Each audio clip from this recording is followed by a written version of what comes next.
Hi. Hi there. Thank you very much for joining. Hold on. Okay, just give me. It'll tell you when it's broadcasting. Hold on. It's saying recording. Yeah, I can cut this beginning. I'll just start broadcasting now, but just give it a few seconds. Okay.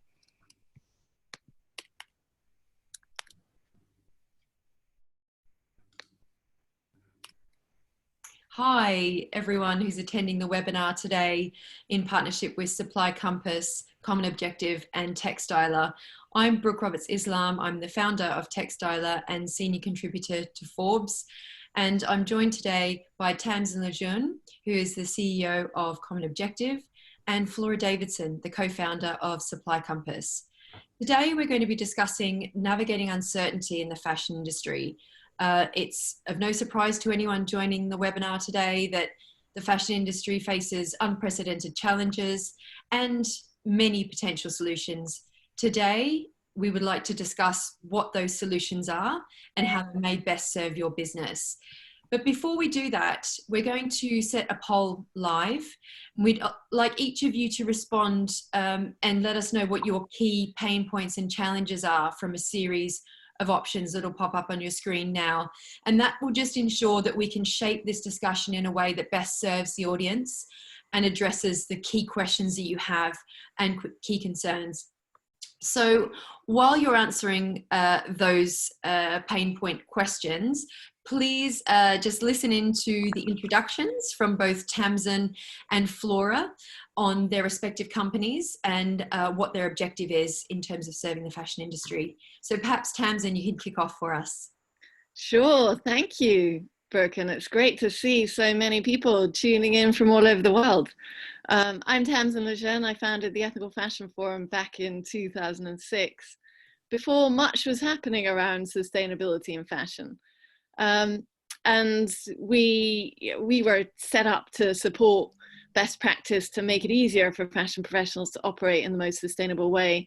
In 2016, we raised funding from industry to take what we were doing to the next level and built Common Objective, which is a tech platform building on what we'd created with the Ethical Fashion Forum, but which sets out to turn sustainability from a cost into an opportunity. So if you aren't already a member, you can join for free. The site matches you with information and with suppliers and buyers that meet your needs. And it has a weighting algorithm. So the more sustainable a business, you can create a business profile on the site free, the higher your search ranking, with a view to creating a race to the top. Great. And Flora, tell us about what you do at SupplyCompass and why it's critical right now. Great. No, really looking forward to the conversation today. So I am co-founder of SupplyCompass. We set out just over 3 years ago to really just reimagine how brands and manufacturers find each other and work together in a way that really work for people, planet, and also profit. So really what we did was we spent the first 2 years living and working in India to build the foundations of our business. And we are now based in London, Mumbai and Hyderabad. There's 20 of us in the team. And really what we do is we enable brands and manufacturers to digitalize the product development and production management processes. So really they can build, particularly for brands, build and manage their global supply chains stress-free and really kind of have that certainty of quality product time and time again. So I'm really looking forward to today really talking and focusing on how the digitalization of these processes is really, really critical to kind of navigating out and kind of re-emerging stronger and placing sustainability at the heart over the next 6 months to a year. Mm-hmm. So SupplyCompass is really looking to pull all of those digital tools together that enable brands or even companies who want to produce apparel or products that don't normally produce that type of product to do that in one place online, where what Common Objective offers is the ultimate directory, I guess. So you can find people like, or groups like SupplyCompass. So just to come back to our poll before we get into question number 1, I'd like to give everyone a little bit more time to answer.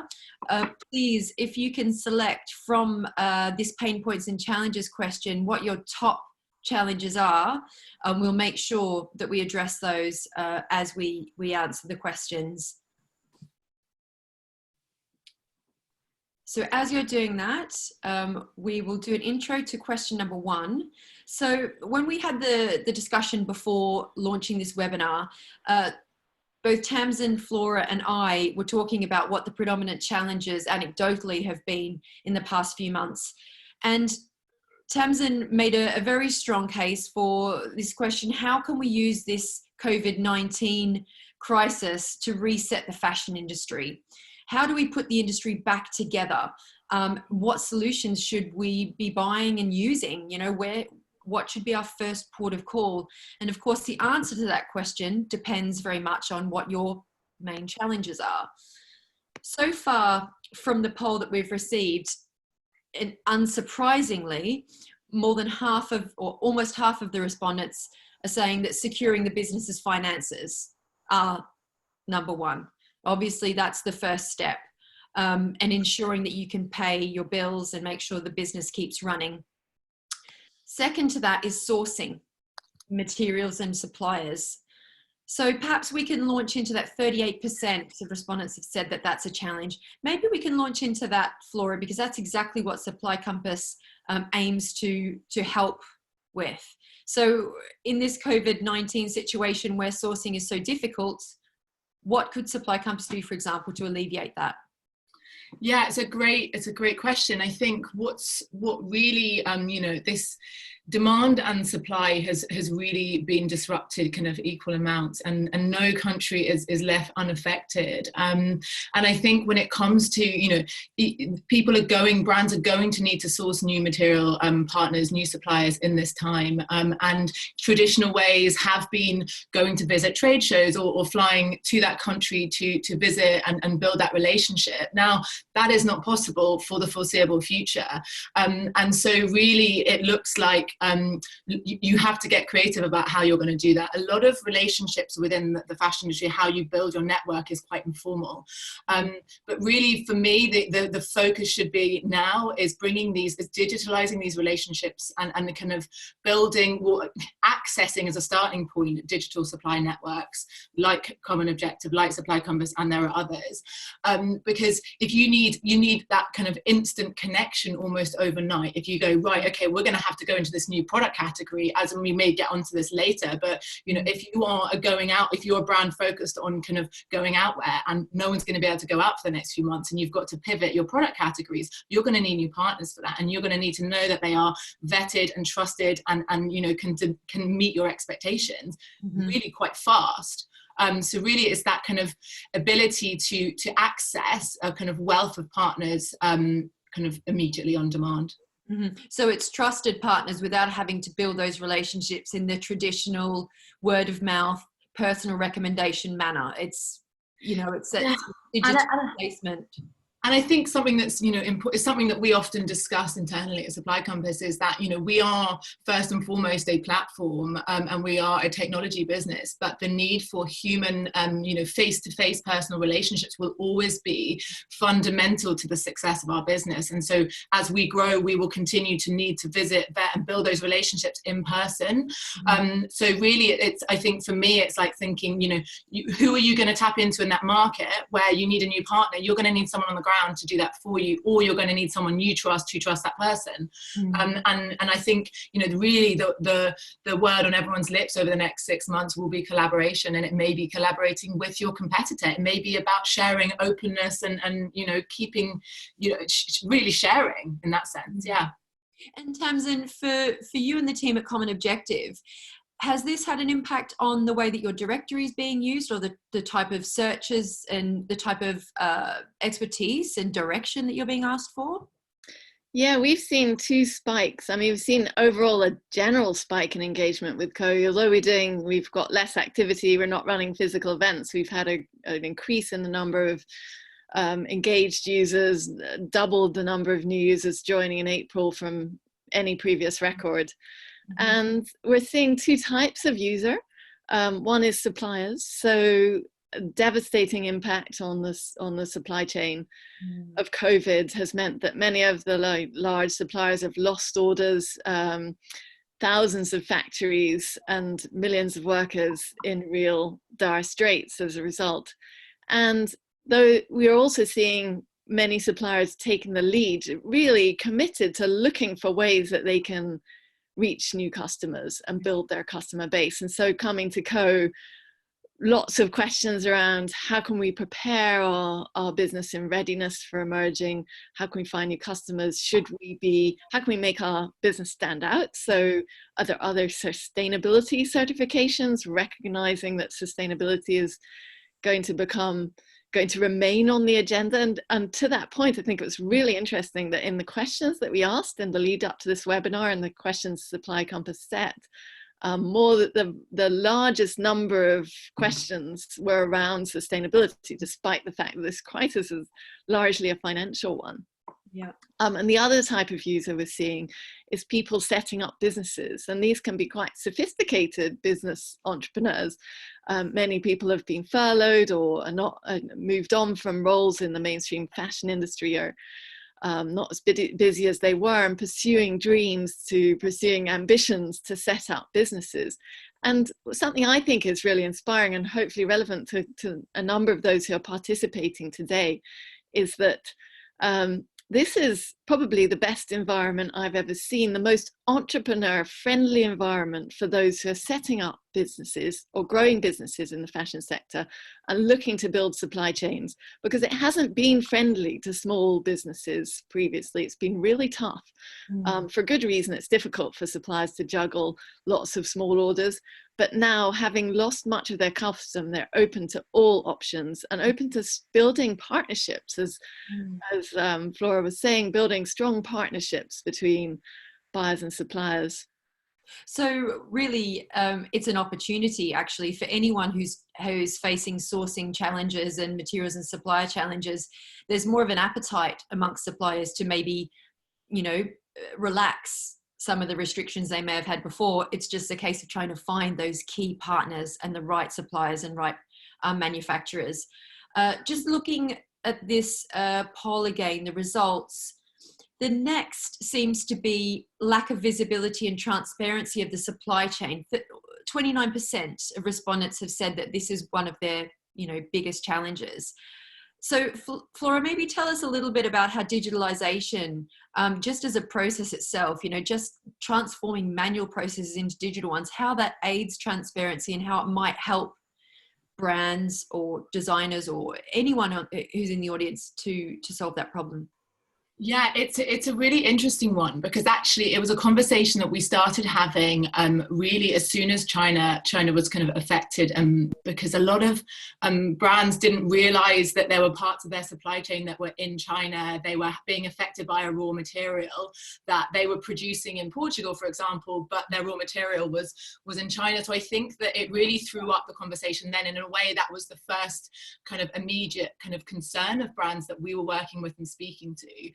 So from a risk mitigation perspective, that's a new issue that brands perhaps hadn't kind of prioritized. But transparency and traceability has always been an important aspect of the move towards kind of improving your social environmental impact. For us, since the early days with SupplyCompass, it was always about going beyond the main bulk production, where your production's happening, and going right back to the source. Yeah. Really, for us, we try and kind of promote regional production as much as possible. So there's a lot of conversations around nearshoring versus where to move your production in times like this. But for us, it's really about producing as close to the source of raw material as possible and enabling that and kind of building a traceable supply chain. And that's something that does take time and does take effort. But it goes back to that point about tapping into a digital supply network. And I think so much of what we feel is it can just be as simple as asking those questions when you raise that purchase order with your factory, making sure that they have to tell you all these parts of, exactly where you're getting this, that, and everything. So, yeah. It seems like actually this used to be a conversation around sustainability and social and sort of ethical business conduct. But actually now it's a question of risk. Because if you don't understand your supply chain and you don't know where your materials are coming from, as you clearly demonstrated, then that puts you at risk of not having your product on time. So it's more about being able to manage your business, actually. So it may be arguably has moved from something that was considered optional to something that's imperative in terms of doing good business. Definitely. And I think this is like, we really have been working hard over the last few months from a technology perspective to open up our platform so that at the moment manufacturers and brands can build their profiles and manage directly, but getting our tier 2, tier 3 suppliers into our system, because the moment when a brand can see that one of our factories has purchased something through our system, through our site, it enables kind of transparency just by the very nature of doing business. So you don't have to, I think, you know, a lot of the concerns around sustainability and kind of building traceable supply chains is cost, but if it's built into the very kind of nature of a digital ecosystem or a digital system like ours, then you don't need, it doesn't need to be an additional cost. It's just part and parcel of how you're doing business. Sure, you're just capturing the data in an efficient way. So there's a clear front runner actually in the poll in terms of what the biggest challenge is, and it's uncertainty over what to change about your business model and operations to secure the business post-COVID. So most people in the audience, 50%, well, half, 50% have said that their main issue is, what should I do next? It's it's a huge one. But what it does show is that people are considering changing the way that they do business, changing their business model, changing perhaps from wholesale to direct to consumer. Maybe Tamsin, you can talk us through some of the biggest shifts you're seeing in business models and operations through your network. Yeah, well, it's interesting that there's a slogan that's been going around, never waste a crisis. That a crisis like this forces you to focus as a business owner, entrepreneur, or professional.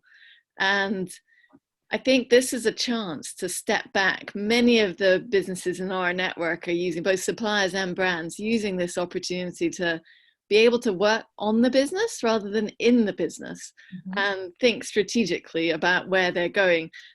For me, it's absolutely clear that sustainability is going to be even more on the agenda post this crisis. The recent McKinsey report that was launched last week suggests that it's expected to reemerge at the very top of the executive agenda and stay there. So now's the time for, amongst suppliers, we're seeing them looking at their sustainability strategies, how they communicate those, looking at potentially getting certification so that they can stand out, because from a supplier perspective, it's all about how do you stand out from the crowd. From a brand perspective, obviously quite a lot of changes, and I'm sure there's some interesting stats we could hear from you, Flora, about what's being produced. But the crisis has changed what's selling and what people are buying and the way people buy. I think there is an opportunity, more leisure wear, less party wear, but there is an opportunity for business, for us to reset the way business operates. A pandemic has changed the way people think about consumption, and there's an open door that we can push upon to extend the potential for that towards really changing behavior around the way consumers are buying. Can we move towards interestingly, fashion revolution happened just as we were getting into COVID-19, and so probably too early to take a view, but Open Studio was extremely successful this year. The concept of buying direct, but rather getting more used to buying online and buying direct from the maker and understanding more about the process of how it's made and how much it costs and treasuring it as a result. Thinking about the consumer side of things, obviously that's pivotal, and understanding what consumers are going to be buying, not just now, but once the dust settles and once brands emerge from this lockdown period. I had an interesting conversation with the co-owner of Ganni, a brand that I guess a lot of people in the audience are probably aware of. And he was very clear to me actually about what they will be doing in terms of changing their business model. And a lot of it actually was about diversification. So when it may seem as though people should sort of hunker down and, you know, tightly grip onto what's working. Actually, Nikolai and their team at Ganni are opening up. They've got a rental option that's running. They're doing archive sample sales. They're doing some resale. They're testing a lot of different business models to see how that pans out and see what the response is from consumers. They're also breaking from the fashion calendar. So they're reducing the volume of production in each drop, but doing more frequent drops of less styles. So in terms of changing the business model, I think it's, what I understood from him is it's about trying new things to see how consumers respond and to see what works in this environment, but also shoring up your relationship with your suppliers and working in a way that works better for them. So less styles, in less volume, repeating materials every fourth drop. They're using leftover material stocks. So this really sort of intelligent way of sort of sitting down and thinking, what would help us to do business right now? What would reduce overstock? What would make it easier for retailers? What would make it easier for suppliers? Just to try to sort of, as you said, Tamsin, reimagine, redesign, reconstruct this way of working. Flora, are you seeing any sort of strong comment from brands or sort of definitive changes in business models? So, I mean, a lot of the brands we work with are direct-to-consumer e-commerce first brands, and many have actually kind of increased their sales during this period. But I think, so in terms of a business model, I think that is, we will likely see e-commerce really do well at the back of this. I think, you know, this period has seen such a huge disruption to old ways of working, and systemic transformation was needed within the supply chain and the kind of the model that was kind of the dominant model. And I think that really new habits are forming during this time, and I think the longer that we are in lockdown, the more likely these new habits are to stick. And I think something that I see as a real positive of this period from a brand side is an appetite for experimentation, to play around with new tools, to pilot things. And that was something that we found there was a little bit of hesitance and reticence to do before. So I think that really what we've seen is, you know, we have a lot more time to speak to brands who give us, you know, we have demos where their whole teams are trialing out parts of our system and really feeding into what we build. So I would say this period has been really quite amazing in that sense of it's really collaborative for us with brands and for us with our supply chain. And I feel like we've really got this sense of community, even though we're all locked up individually in all different places of the world, we're kind of building something together a lot more rather than everyone going on their own path. And I think that experimentation, that's, you know, we obviously are working within the supply chain, we're a supply chain software, but you know, I think that same experimentation will be happening in terms of business models as well. Sure. I mean, if anyone's aware, maybe in the audience, that as I mentioned at the beginning of this webinar, I write for Forbes, and absolutely what you've said has been echoed with every software, hardware solution provider. They've been inundated. A lot of software companies are really actually doing a lot of new business. And actually, alongside of that, many software providers are offering, you know, free support, free access, free trials, you know, a lot of opportunities to test things out to see if those solutions might work and ease some of the COVID-19 induced strain. Okay, so that covers our key pain points for question one.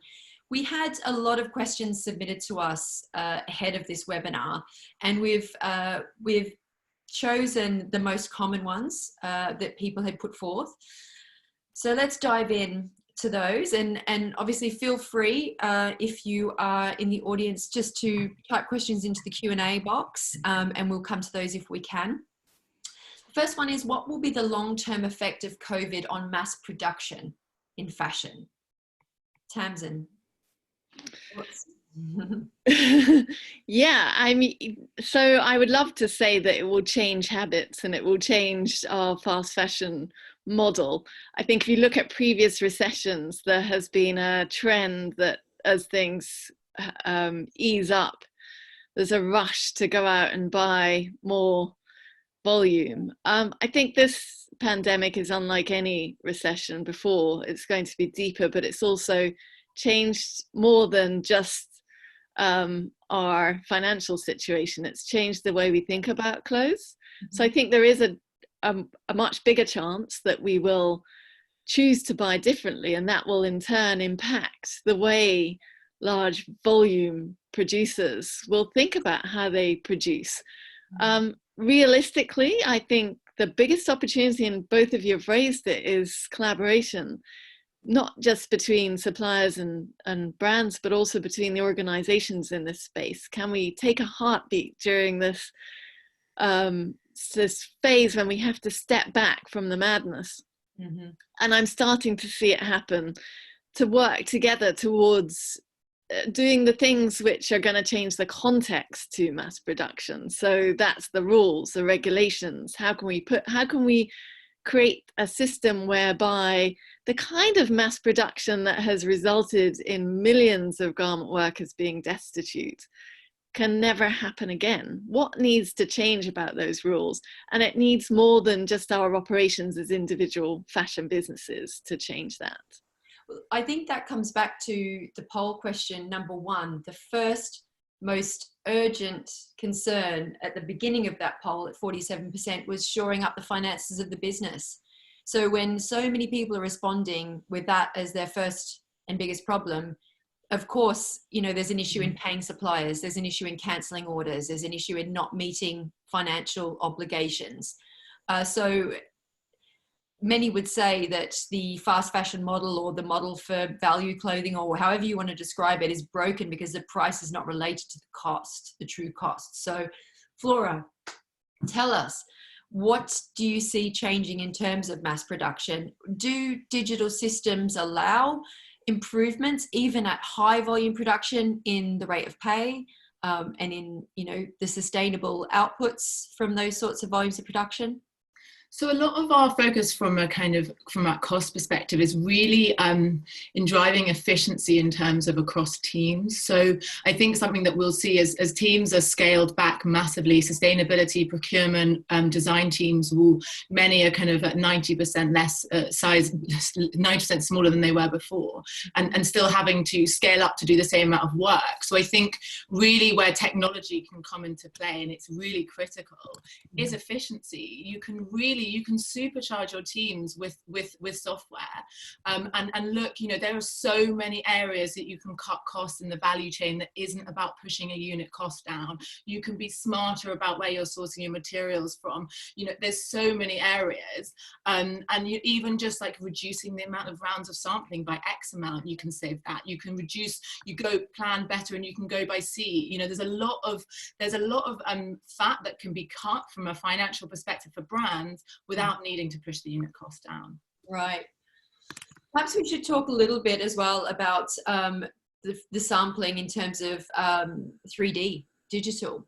How might that, because we know very well now from the sort of explosion of what the Fabricant are doing and Carlings, and there are many companies out there now who are creating real life 3D samples that you wouldn't even know are not an actual garment. And these are both for promotional purposes, but also as a sales tool. How does that kind of technology, which also companies like Ganni are working on adopting, how does that factor into the whole supply chain solution? For SupplyCompass, really, I mean, a lot of our focus as a business is on the early parts of the product. I mean, it's really the product development process until you raise the PO. So we are a full end-to-end solution, but really when, you know, often brands focus heavily on cutting down lead times, but actually there's this 2 to 3 month period where, you know, we're going to move into a faster, more demand-driven model out the back of this, where you've got to be super reactive to what your consumers want. And so 3D is a really exciting tool, and it's something that we are have been aware of since the start of SupplyCompass. I think for us, our focus is really on digitalizing the full end-to-end solution, and 3D sits really nicely within a part of that. And some of our factories are already using it, and it's more, we were waiting for the appetite for brands who we're working with to want to use it. So when we start seeing the demand really increase from the brands that we're working with, it's a really, really exciting solution. I think it, there are so many rounds of samples that are wasted, and there's so much time that could be saved. And it just makes sense right now. And I know that some of our factory partners have been skilling their teams up on it whilst we've been in lockdown, because you can't make samples unless you're in a factory. So it's, I think what's exciting is that through almost necessity, that people are exploring these crazy cool tools that have been around for ages, but people have seen as a nice to have. And now it's I can't get a physical sample, I'm going to have to get it digital. Absolutely. Again, it's a sort of a sustainability benefit, by accident.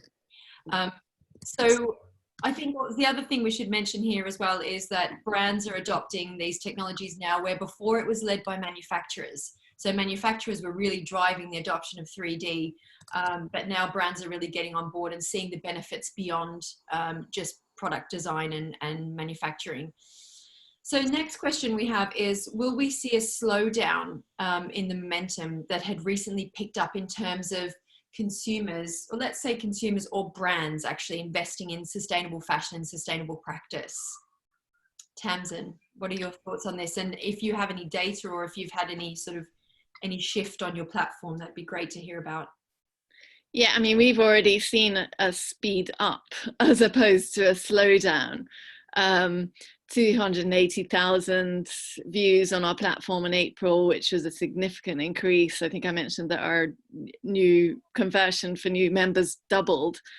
And that's representative of individuals looking to how they can integrate, look at their model and how they can integrate sustainability within it as we emerge from the crisis. I think there's another trend that's driving this. So I mentioned before, post-recession, a lot of businesses starting out, and something we've seen grow in momentum over the last years is the percentage of new businesses starting out which have sustainability embedded in their core principles, and it's the majority, over 60% of those. And in terms of, those who are trying to do that come to us. It's pretty much 100% of the businesses that join Co are looking to embed that into what they do. And I think the other thing is talking about it. So research we've done in the past has clearly demonstrated that the availability, the visibility of sustainably presented product drives demand. And in our last survey, mapping the industry data report, we found that less than 1% of fashion clothes sold on the UK high street are promoted as sustainable. So, more than that may actually have sustainability elements within it, but if it's not promoted, then there's a lack of awareness and a lack of opportunity to drive increased demand. So, yeah, we'd like to see. I think it will speed up, but to accelerate that, we'd like to see more businesses putting their heads above the parapet and proudly representing what they're doing. And I think the Co-platform and SupplyCompass can support that with the tools and the ability to do that robustly, so that it doesn't come across as greenwash. Yeah, that's a very good point. The sort of greenwashing argument. I think in a recent conversation that I had with some of the team at McKinsey, who you mentioned have released a report last week, they explained to me that there's been a dramatic shift from their research that they conducted with 6,000 respondents in Europe on consumer behavior. They saw very clearly from that consumers understand sustainability more now, because they have seen tangibly what happens to the environment when manufacturing locks down. The change in air pollution levels, the change in the behaviors of wildlife, the reduction in pollution and resulting illness from that in major cities around the world. That slide in stats, it's shown, and it's given people something for the first time actually to hold on to understand this isn't a phenomenon that's made up. This is something that is happening, and we can measure it and we can see it. So that is driving a shift in what is being termed social sustainability. This is also driven by the fact that we can, for the first time, see what's happening in the supply chain. Because we know what's happening in Bangladesh. We know what's happening with people losing their jobs, not being paid, you know, manufacturers not being paid by brands. All of those brands have been exposed now as not paying their bills, and resulting in, you know, workers who were being paid $60 a month not being paid anything. So it's a new era in the way that consumers, let's call all of us consumers, are understanding and seeing sustainability. So it's based on that their conclusions are that in actual fact consumers will be asking for greater sustainability and greater communication on sustainability, beyond, far beyond using recycled polyester. I mean, the sort of marketing and greenwashing is very old-fashioned in those terms now. But that will be balanced with consumers not having a great deal to spend. So this then starts to look at brands needing to find efficiencies and to trim fat, like you said, Flora, and save money and save waste in order to save cost and deliver sustainability that way. Yeah. I want to come to some of the questions on the Q&A. We've had a few that are sort of hinting at similar areas, and they're onshoring and nearshoring regarding production. And Flora, I know you work with manufacturers both here in Europe but also in India, and I know India is where most of your factory partners are. What's the sort of status right now on reshoring? Are you having more requests for products to be made in Europe from European brands, or what's happening? No, interestingly, we're not. I would say, you know, we've seen a 400% spike in kind of requests and signups to our platform over the past month. And actually a lot of it, I mean, it really echoes the kind of focus around sustainability rather than actually location. And I think, you know, for us, we've spent a lot of time tracing our organic cotton supply chain and right back to the farm. And we were there in November visiting a farm in Telangana. And I think it just goes back to what I was saying earlier about the kind of regional supply chain. And really what I always do is I'll unpick, if someone does ask, if they say, look, we want to produce in this country, and I'll go, why? And then they often unpick their preconceptions. And when you really get to understand it, you think, well, is that actually the right country for you to produce in? But really what I'm really advising a lot of the brands that we're working with is it's about diversification. So yes, by all means, you know, relocate part of your supply chain there for, you know, the reasons of, like, you've got to assess from a sustainability, speed, cost, flexibility. There's lots of different reasons why you'd produce in a certain country. And what we as a business are trying to take it away from is just cost.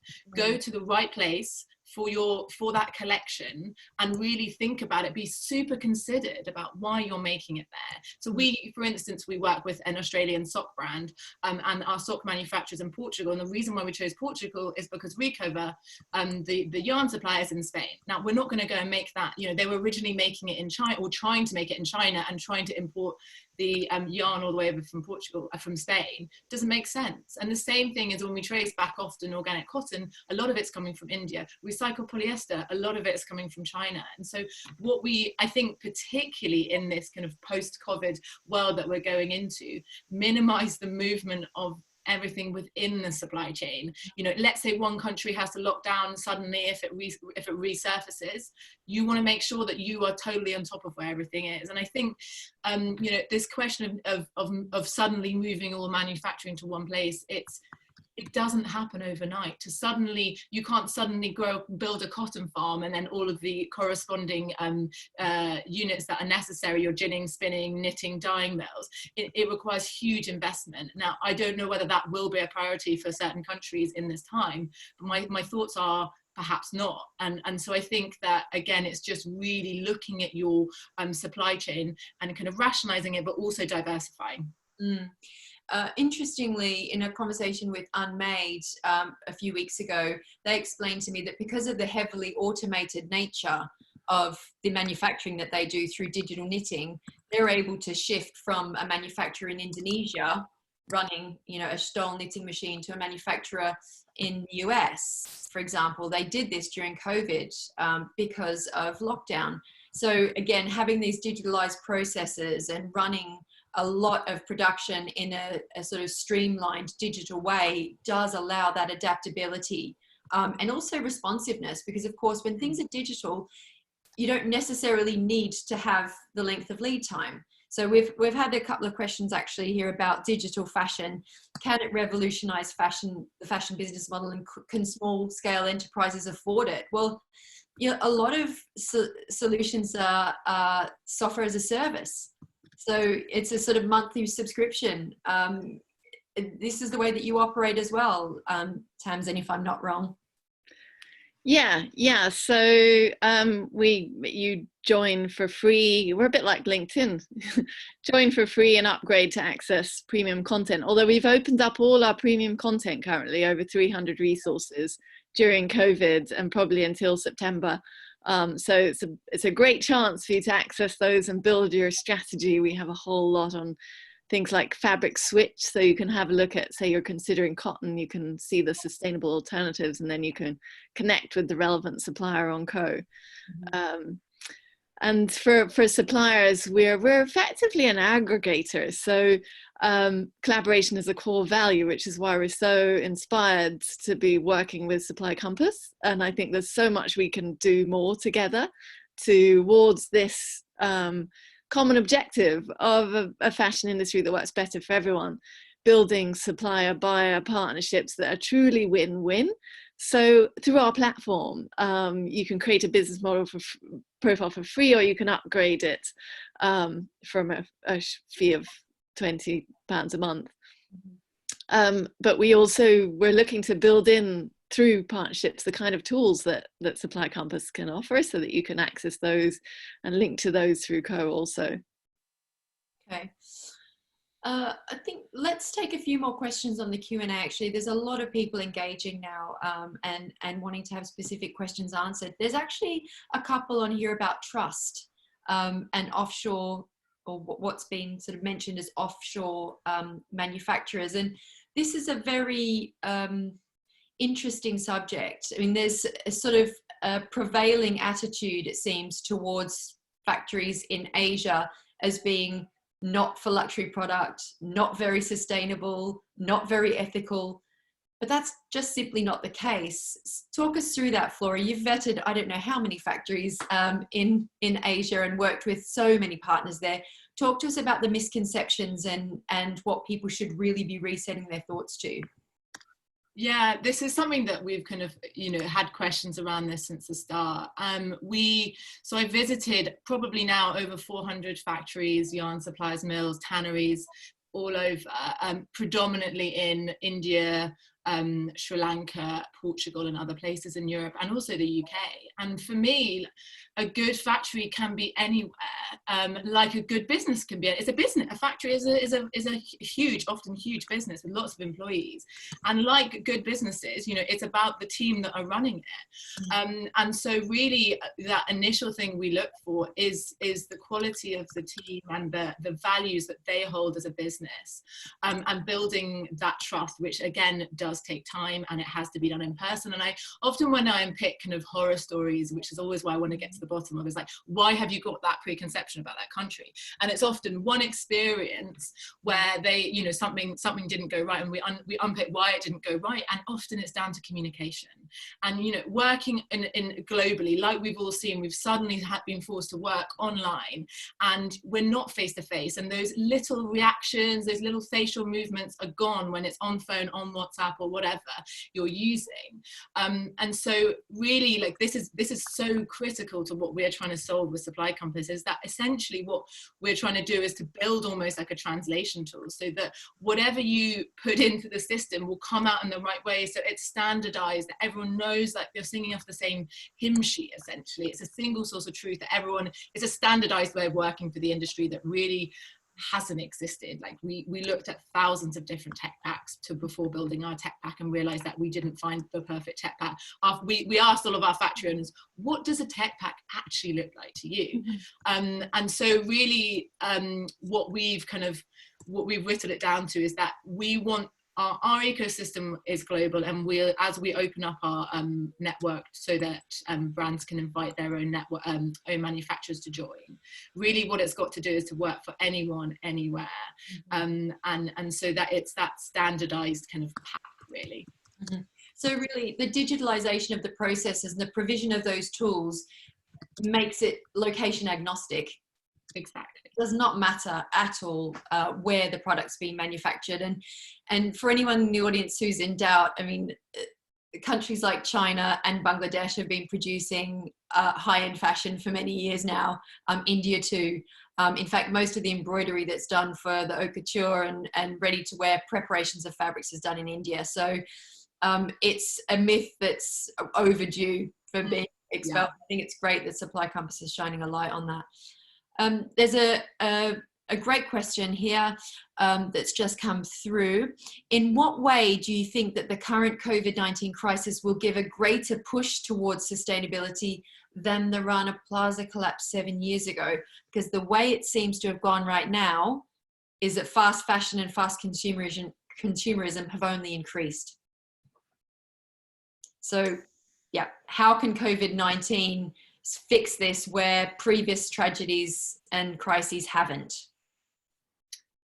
Do you want to take that one, Tamsin, or me? Yeah, so this is about the business model, and the business model needs to change. We saw kind of a sticking plaster response to the issues in Bangladesh. We saw looking at improving health and safety in factories and improving the symptoms of the problem, which was really caused by an globally unequal system, which was based upon thousands of unpleasant, unfulfilling, repetitive jobs, fueling an industry based upon selling lots of low-cost product. None of that changed in response to Rana Plaza. In fact, it almost became something that the tragedy we now see in Bangladesh has been the result of perhaps the success that we saw before. So 80% of revenue in Bangladesh comes from the garment industry, is based upon this model, which means that if it collapses, the entire economy collapses. So in order to be able to address the business model, it's that old volume quality concern, which has come up so many times in forums, industry forums. The vast majority of discussions around sustainability happen around the quality concerns. So how do you improve your fabric sourcing? How do you reduce your water impact? How do you reduce your energy? When in fact, if you're operating with a volume model, you can make all those changes, they're entirely negligible. So it's a really tough question. It's that really tough thing. For a long time, we've just stepped back and said, this hasn't even come up, that elephant hasn't even come up into the room because it's felt disempowering. People have not known how to tackle it. I think there are models that can address that, and we need boldness from the very top, from the decision makers in big businesses. I'd like to see the biggest high street mass producers looking at a rental model seriously and seeing how they bring that to our high streets. I hope that this crisis will create enough of an impetus to drive that level of strategic change. Well, I was just going to say, isn't the difference now that there's a financial imperative? Then there wasn't, as terrible it is to think of it in those black and white terms. Brands in Europe did not pay the price for that crisis, but they are paying for this one.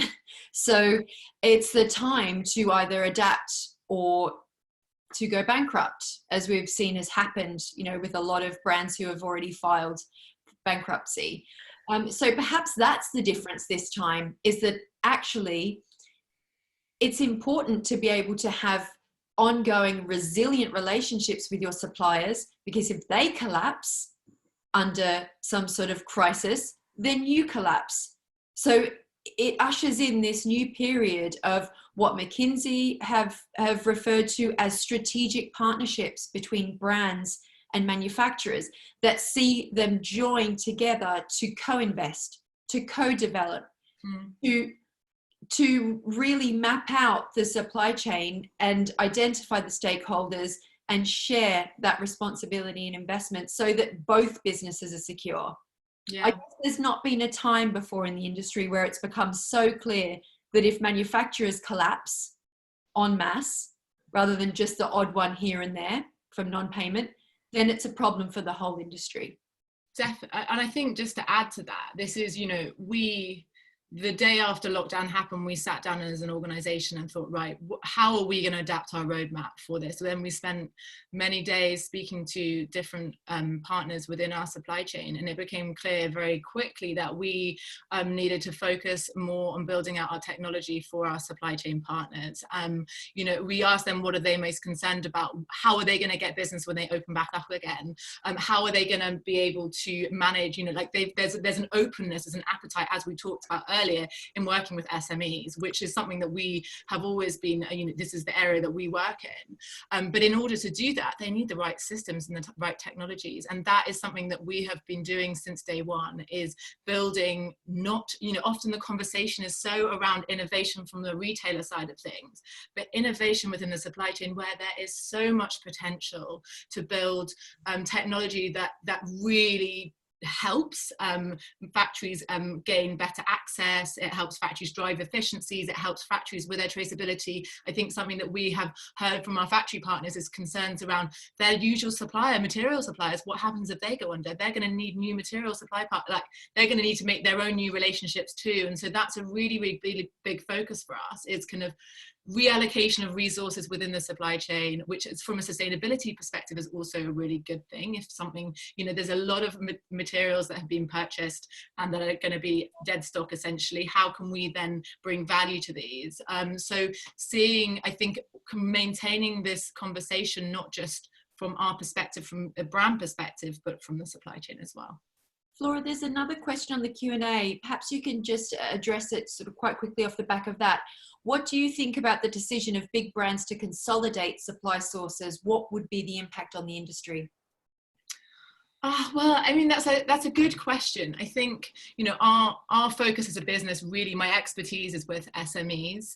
I think that with all these, it's got to be incredibly well considered. If you suddenly pull out of a lot of relationships that you've spent many years building, then there's devastating consequences on their workforce. So I think that it needs to be kind of incredibly well navigated. And I think, that the supplier brand relationship now, it's as we talked about, strategic partnerships, it's about getting on the phone and explain and understanding how you get through this together. Yeah, absolutely. Another question actually on factories. Perhaps Tamsin, you'd be able to shed some light on this. There's been a question about micro factories. Do you have any micro factories in your network, and do you see any appetite to share investment between brands and micro factories in new technologies, for example? Yeah, I mean, we have a lot of micro factories. We partner with the World Fair Trade Organization, so a lot of small artisan production units. And the way Co operates really is, it's about how do you find the needle in the haystack? How do you match the right buyer with the right suppliers? And there are a lot of buyers on our platform that are right for those micro suppliers. So I think that, yes, through organizations like WFTO, there already is collaboration amongst suppliers. We've seen a trend starting to accelerate before we went into COVID around leadership amongst suppliers. And it was it was somewhat under the radar, not acknowledged by the industry, but increasingly innovation was being implemented by suppliers, including working with others and collaborating. But the concept that, most of the value in the chain, the opportunity for financial gain through fashion business models is at the top end of the chain. It's in the design, the production, the sale. It's not in the raw material and the base.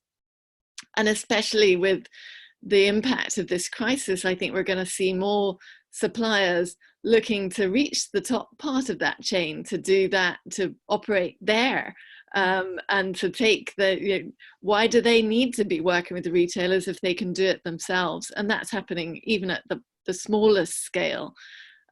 One of our most interesting projects, I think, that we ran right at the very beginning of the Ethical Fashion Forum was where we connected up designers with small artisan producers in Ghana in order to transform their products. It sold out 3 seasons running in Topshop. And so those kind of connections and collaborations can be really transformative. Great. I think it takes us sort of nicely actually onto a final question, or talking point rather, about business opportunities. One of which you've just given a great example there, Tamsin, but there's a big shift at the moment to online sales, obviously, as bricks and mortar stores are closed. There are changing consumer trends in terms of leisure wear, comfort wear. Flora, could you tell us a little bit about some of the product categories that offer great opportunities, or even some particular elements of certain business models that are seeing a lot of success right now? Yeah, definitely. So I think, over the past few months, we have seen, huge increase in requests for loungewear, elasticated waistbands, home furnishings. People, obviously, if you're in your home, everything around what you are seeing behind your screen, things like that. So I think in terms of categories, a relaxed, almost like trans-seasonal look. But I think in terms of models, like we are kind of in the process of starting to work with a brand called Everpress, and they have a really interesting model where they have the blanks and everything gets essentially printed on demand. They run campaigns, and then once a campaign gets to a certain stage, you have to wait however long the campaign runs for. And they have seen huge success in this period, and they've run campaigns with the NHS, and it's really exciting. So I think there's that. I think something, so prior to SupplyCompass, I worked in consumer research and market research, and so I'm always really interested in the consumer trends, even though I'm in the supply chain space. What I've been reading is that Gen Z consumers are really reading up on their brands, and that quality and durability is really surfacing up. If you're only going to buy one piece during this period, I want it to last, kind of thing. So I think, we as a business are really focused on the premium to affordable luxury segment. So we don't do super cheap, fast throwaway fashion. So I think in terms of the kind of product quality, your business model, I think, as you mentioned earlier, this is something that we actually see a lot of the businesses we work with. We have orders being placed all the time. We don't fit to seasons so much. And that's perhaps because of the spread of the types of businesses we're working with. And it's working, all of them are doing really well in this period. So that's got to be something to that. So I think, why can't you drop a t-shirt in a summer t-shirt in the winter, and just playing around with that? People have customers all over the world, therefore everything is in season somewhere. Yeah. I think it's about being reactive to trends really fast. And like we were talking earlier about the 3D sampling, dropping in a 3D sample into your Instagram feed, see how they like it, and then place the order off the back of that. Absolutely. It's probably the key takeaway, isn't it? This sort of flip now towards a responsive business model through digitalization, through digital platforms, giving the data and the intelligence needed to make the right decision at the right time, which has been such a struggle with a fragmented sort of manual Excel spreadsheet driven Excel supply chain historically. I think that almost takes us up to closing time. Maybe just a final word from you, Tamsin, and then Flora, on your thoughts on navigating the fashion industry during COVID-19. Yeah, I mean, first and foremost, you use this opportunity, to step back and be strategic about what you're doing.